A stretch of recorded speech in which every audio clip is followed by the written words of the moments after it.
Bila shaka karibu katika sehemu ya pili ya taarifa hizi za KTN leo. Mdhibiti wa bajeti ametoa wasiwasi kuhusu matumizi yaliyopita kiasi ya serikali za kaunti kwenye usafiri, ikiwa ni mamilioni ya fedha zilizotumika kwa safari za humu nchini na zile za nje ya nchi. Orodha ya magavana na wawakilishi wadi imeonyesha safari za nje, hasa kuelekea nchi za Uganda, Marekani na Uchina, licha ya serikali kutoa onyo za utumizi mbaya wa rasilimali kwa usafiri mwaka huu wa kifedha. Lakini anavyoarifu Daniel Kariuki, wawakilishi wadi pia wametuhumiwa kujiongezea marupurupu zaidi ya bajeti.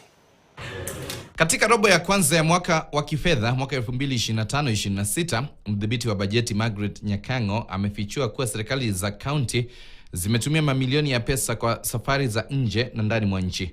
Kulingana na Nyakango, matumizi ya kaunti ya Bomet ya usafiri wa ndani yalikuwa shilingi milioni 38.52, huku matumizi ya safari za nje ya nchi yakiwa ni shilingi milioni 17.8.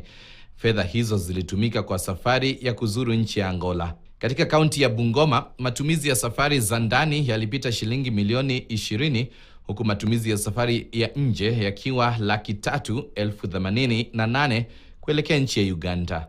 Katika matumizi ya kaunti ya Busia kuhusu safari za ndani, shilingi milioni 47.09 zilitumika, huku shilingi milioni 22.48 zikitumiwa na bunge la kaunti na shilingi milioni 24.61 zikitumika na serikali ya kaunti. Matumizi ya safari za nje yalipita shilingi milioni 3.22, ambapo shilingi milioni 2.68 zilitumika na serikali ya kaunti kuhudhuria mkutano wa muungano wa mataifa nchini Marekani. Katika kaunti ya Homa Bay, matumizi kuhusu safari za ndani yalikuwa hadi shilingi milioni 36.8 zilizotumika na bunge la kaunti, huku serikali ya kaunti haikutumia matumizi yoyote kwa safari za nje wakati wa kipindi cha ripoti hii.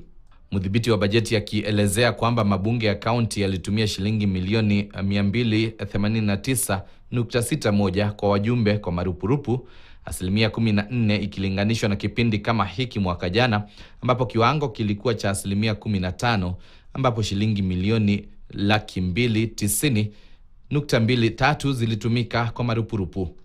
Daniel Kariuki, KTN.